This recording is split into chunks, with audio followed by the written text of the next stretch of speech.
যদি তুমি পূর্ব ভিডিও দেখিছ তেবে তুমি জানিছ যে প্রোবলেমটা বাহারে নাই, প্রোবলেমটা তুম ভিতরে ଅଛି। কিন্তু প্রকৃত প্রশ্ন এবে ବି ବାକି ଅଛି ସାଙ୍ଗମାନେ।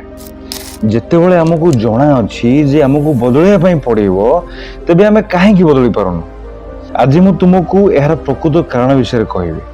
ତେବେ ଚାଲନ୍ତୁ ଆଜିର ଭିଡ଼ିଓକୁ ଷ୍ଟାର୍ଟ କରିବା। So let's start the video। ସାଙ୍ଗମାନେ, ତୁମେ ବଦଳି ପାରୁନା କାରଣ ତୁମକୁ ପେନ୍ ଅପେକ୍ଷା କମ୍ଫର୍ଟ ପସନ୍ଦ ହେଇଥାଏ। ବିଳମ୍ବରେ ଶୋଇବା, ମୋବାଇଲ ଫୋନ୍ ଚଲେଇବା, ମୁଁ କାଲିଠାରୁ ଆରମ୍ଭ କରିବି ବୋଲି କହିବା, ଏସବୁ ସହଜ ହେଇଥାଏ ସାଙ୍ଗମାନେ। କିନ୍ତୁ ନିଜକୁ ବଦଳେଇବା ଅନକମ୍ଫର୍ଟେବଲ୍ ହେଇଥାଏ। ଆଉ ମଣିଷ ସବୁବେଳେ ସେଇଆ କରେ ଯାହା ତାକୁ ସହଜ ଲାଗେ।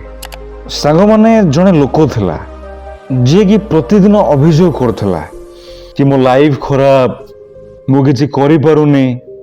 ଗୋଟିଏ ଦିନ ତାର ବନ୍ଧୁ ତାକୁ କହିଲା, ଦେଖ ସାଙ୍ଗ, ଯଦି ତତେ ସତରେ ନିଜ ଲାଇଫକୁ ବଦଳାଇବାର ଅଛି ନା, ତେବେ ଆସନ୍ତା କାଲିଠାରୁ ସକାଳ 5ଟାରେ ଉଠିବା ଷ୍ଟାର୍ଟ କର। ତା ପରଦିନ ଆଲାର୍ମ ବାଜିଲା, ସେ ଉଠିଲା, କିନ୍ତୁ 5 ସେକେଣ୍ଡ ପରେ ସେ ମନେ ମନେ ଭାବିଲା କି ଆଜି ନୁହେଁ, ଆଉ ଟିକେ ଶୋଇପଡ଼େ, କାଲି ନିଶ୍ଚିତ ଭୋର ଭୋର ଉଠି ପଡ଼ିବି। ଆଉ ଏଇଆ ଭାବିକି ସେ ପୁଣି ଥରେ ଶୋଇପଡ଼ିଲା। ସାଙ୍ଗମାନେ, ଏଥିରୁ କିଛି ବୁଝିଲେ? ଏ ଯେଉଁ ଜିନିଷଟା ହେଲା, ଆପଣମାନେ କିଛି ବୁଝିପାରିଲେ? ମୁଁ ଆପଣଙ୍କୁ ବୁଝାଉଛି, ଶୁଣନ୍ତୁ। ସେ ଲୋକଟି ନିଜ ଲାଇଫକୁ ବଦଳାଇବା ପାଇଁ ଚାହୁଁଥିଲା, ନିଜକୁ ବଦଳାଇବା ପାଇଁ ଚାହୁଁଥିଲା, କିନ୍ତୁ ସେ ସାକ୍ରିଫାଇସ୍ ଦେବାକୁ ଚାହୁଁନଥିଲା। ଆଉ ବିନା ସାକ୍ରିଫାଇସ୍ରେ କେଉଁଠି ଚେଞ୍ଜେସ୍ ହେଲାଣି ନା ହେବ?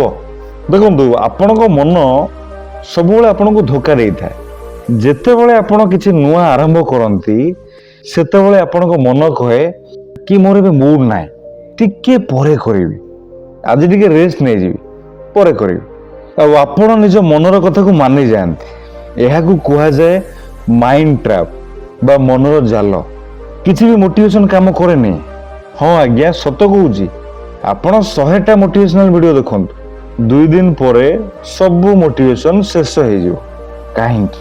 କାରଣ ମୋଟିଭେସନ୍ ଟେମ୍ପୋରାରୀ ହେଇଥାଏ, କିନ୍ତୁ ଡିସିପ୍ଲିନ୍ ପରମାନେଣ୍ଟ ହେଇଥାଏ। ତେବେ ଏବେ ଆପଣଙ୍କୁ କ'ଣ କରିବା ଉଚିତ? ପ୍ରଥମ, ଆପଣ ମୋଟିଭେସନ୍ ଅପେକ୍ଷା ନ କରିକି ଆକ୍ସନ୍ ନିଅନ୍ତୁ, ଚାହେ ଆପଣଙ୍କ ମନ ଥାଉ କି ନଥାଉ। ଦ୍ୱିତୀୟ, ଆପଣଙ୍କ ଦିନ ପାଇଁ ଗୋଟେ ଛୋଟ ରୁଲ୍ ରଖନ୍ତୁ, ଯେମିତିକି ପ୍ରତିଦିନ ସକାଳୁ ଶୀଘ୍ର ଉଠିବା, ପ୍ରତିଦିନ 30 ମିନିଟ୍ ଲେଖା ଏକ୍ସରସାଇଜ୍ କରିବା, ପ୍ରତିଦିନ ନିଜ ଗୋଲ୍କୁ ଆଚିଭ୍ କରିବା ପାଇଁ କାମ କରିବା, ଏକ୍ସେଟ୍ରା।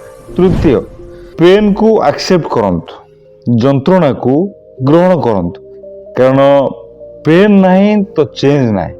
ମନେ ରଖନ୍ତୁ, ଆପଣ ଦୁର୍ବଳ ବୋଲି ହାରୁନାହାନ୍ତି, ଆପଣ ଏଥିପାଇଁ ହାରୁଛନ୍ତି କାରଣ ଆପଣ କମ୍ଫର୍ଟ ଜୋନ୍ରେ ରହିବାକୁ ପସନ୍ଦ କରୁଛନ୍ତି। ଆପଣ କମ୍ଫର୍ଟ ଜୋନ୍ରୁ ବାହାରକୁ ବାହାରିବା ପାଇଁ ହିଁ ଚାହୁଁନାହାନ୍ତି। ଆଉ ଯଦି ଆପଣ କମ୍ଫର୍ଟ ଜୋନ୍ରୁ ବାହାରକୁ ବାହାରିବେ ହିଁ ନାହିଁ, ତେବେ ଆପଣଙ୍କ ଲାଇଫ୍ କେବେ ବି ପରିବର୍ତ୍ତନ ହେବନି। ସାଙ୍ଗମାନେ, ଯଦି ଆପଣ ପ୍ରକୃତରେ ବଦଳିବାକୁ ଚାହୁଁଛନ୍ତି, ତେବେ ପରବର୍ତ୍ତୀ ଷ୍ଟେପ୍ ଆପଣଙ୍କ ପାଇଁ ବହୁତ ହି ଗୁରୁତ୍ୱପୂର୍ଣ୍ଣ, ଡିସିପ୍ଲିନ୍।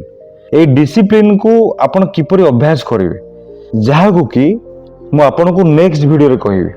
ତେଣୁ এই ଚ୍ୟାନେଲକୁ ସବସ୍କ୍ରାଇବ୍ କରି ରଖନ୍ତୁ, କାରଣ ନେକ୍ସଟ ଭିଡ଼ିଓ ଖୁବ୍ ଶୀଘ୍ର ଆସିବା ପାଇଁ ଯାଉଛି।